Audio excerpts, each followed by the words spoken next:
রেজাল্টের খবর কি? আর রেজাল্টের খবর, তোমার রেজাল্টের খবর আর কি হবে আমি জানি। তুমি সারাদিন থাকো খালি ভিডিও বানানোর ধান্দায়, টিকটক করে এইটা করে ওইটা করে, তোমার রেজাল্ট আর কত ভালো হবো। বাবা এটা কি? আব্বা এটাই তো ক্লাস। আমি তো তোমার কষি যে আমি ক্লাস পাচ্ছি না, গেটও খোলে না আমার, সে বাল ঢুকতেছে না। রেজাল্ট দিব আব্বাক তো কয়ে আইলাম যে ক্লাস পামু। রে ও কাহা শালা কলেজের যে হেও তো আসে না, হে চাষাই এখন তো আসে নাই। এক কাম করি, তো খোলে না, এখনো সময় আছে, যদি তুই তাইতে আসি।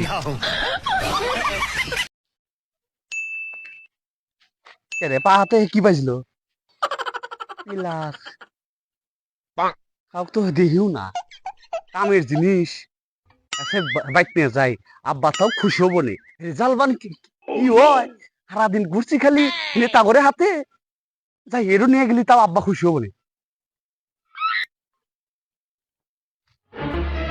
সাবাল তো সকালে গেছে কলেজে রেজাল্ট আনবে, এ পর্যন্ত তো ফোন টোন দিল না। কলেজ আব্বা রেজাল্ট দেওয়ার হাতে হাতে আমি তোমাকে ফোন দিব, 12:30 বাজে। সাবাল যেহেতু ফোন দেয় নাই, আমি আর অপেক্ষায় থাকি, আমি ফোন দিই। ফোন দিয়ে তো হাসছি, এও তো খুব চিন্তায় আছে, এমরা তো খোলে নাই কলেজ।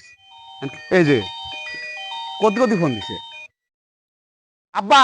হ্যাঁ হ্যাঁ রেজাল্টের খবর কি বাবা? রেজাল্টের খবর ভালো, প্লাস পাচ্ছি। হ্যাঁ আমি জানি মানুষের সালবালের মতো আমার ফাউল না। হ্যাঁ, যতই মিছিল মিটিংয়ে যাই, যতই স্লোগান দিক, আমার সৌরভ পাস করবো, আমি বক্তলা কহারি। ভালো করছো বাবা। তুমি আছো কোন? আমি আসতে দিতালি। আমি এই মাত্র বাজার থেকে বাদ আছি, ওই যে বরতলা বসছি, দেখলাম রোদের মধ্যে আল্লাহ জিরিয়া যায়, এখানে বসে তোমাকে ফোন দিছি। খালি বাবা তুমি আসবে, তোমার হাতে করে এই বড় মাছের মাথা খাওয়া আজকে তোমাক। তাড়াতাড়ি এসো। আচ্ছা আচ্ছা আচ্ছা আসতেছি। আচ্ছা আচ্ছা আম হইছে সাবাল আর দিছে। কাকা আসসালামু আলাইকুম, ভালো আছেন? ওয়ালাইকুম আসসালাম। হ্যাঁ আছি ভালো। তোমার রেজাল্টের খবর কি? আর রেজাল্টের খবর, তোমার রেজাল্টের খবর আর কি হবে আমি জানি। তুমি সারাদিন থাকো খালি ভিডিও বানানোর ধান্দায়, টিকটক করে এইটা করে ওইটা করে, তোমার রেজাল্ট আর কত ভালো হবো। কাকা অভাবের সংসার, হ্যাঁ এই ভিডিও বানায় যদি একটু টাকা পয়সা আসে তো সংসারটা একটু চলবে ভালোভাবে। ভিডিও বানাও, যে ভিডিও টিডিও করলি ভালোভাবে সংসার চলবে। পড়াশোনা করলি ভিডিও বানান দেবো না? ভিডিও বানালে কি ওই সংসারের দান্দা করলি পড়াশোনা হবো? আমাদের গেন্দার খবর জানো? কি হয়েছে?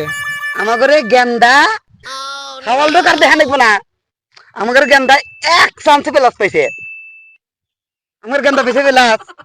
আমার বিশ্বাস হয় না, ওই মিটিং মিছিল নিয়ে থাকে, প্রতি পাইছে প্লাস, আমার বিশ্বাস হয় না। আমারই ছাওয়ালের কথা তোমার বিশ্বাস হয় না? হ্যাঁ, আমার ছাওয়ালে ওই টাকা ফোন দিছিল, ফোন দেখলে যে আমি প্লাস পাচ্ছি। আমার ছাওয়াল যদি প্লাস না পাই, কেটে পাইবো? আমার ছাওয়াল যতই মিটিং মিছিলে থাকুক, ওর যে মেধা, ওবে মেধা 2-4 এলাকার মধ্যে নাই। তুমি খবর জানো প্লাস পাইছে? তুমি বিশ্বাস হয় না তোমার? না, আমার বিশ্বাস হয় তুমি না। আমার হাতে আইসো, দেখো প্লাস পাইছে কি। ওই যে গেন্দা বাড়াইছে, দেখছো বাবা? এই যে তুমি যে প্লাস পাইছো, তুমি একবারই বিশ্বাসই করতেছে না। তাই? হ্যাঁ, খালি এক কাম করো বাবাজি, হ্যাঁ তুমি যে প্লাস পাইছো, হ্যাঁ ওই কাগজটা বাই করে দেখে দাও। দেমো আমাকে দেখাও। আব্বা। এই যে এটা কি? আব্বা এটাই তো ক্লাস। আমি তো তোমার কষি যে আমি ক্লাস পাচ্ছি। এই পরীক্ষায় পাশ করলে কি এই প্লাস দেয়? আবে তুমি আমার পয়সা তো তুমি প্লাস পাচ্ছ নাকি? আমি তো পাচ্ছি প্লাস। বলে এই যে পড়াশোনা যে করছিস ওর রেজাল্ট পাস করিস না? বা আমি তো আসলে ওই এই মানে পড়াশোনা করি নাই, আমি তো সবসময় এমপি মন্ত্রী করে হাতে মিছিল টিছিল করছি, আমার দ্বারা যে পড়াশোনা হবো। কিন্তু তুমি কইলে এই যে প্লাস হেপি প্লাস তো তোমাকে আমি দিলাম। আমি জানি তোমার চল মিছিল মিটিং এ থাকে, এমপি মন্ত্রী থাকে, ওই প্লাস পাইবো। তাহলে দেবে গপ্প মারে, বাপ এবার গপ্প। তুই আমার একটা কাম করলি বাবা, পৃথিবীর সামনে আমার মান সম্মান সব মাটির হাতে ধুলাই মিশা দিলি। সারা বছর বড় পরীক্ষা দিয়ে আজকে গুনা কাটা প্লাস আনতে হারাম দাদা। তহিক পরিবার দিম আমি আগেই কছিলাম, ওই মিটিং মিছিলে যায় স্লোগান দেওয়ার কাম নাই। স্লোগান দিয়ে যে দেহ কি নিয়ে আইছি, তুই কি মেকারি করবি? আরাম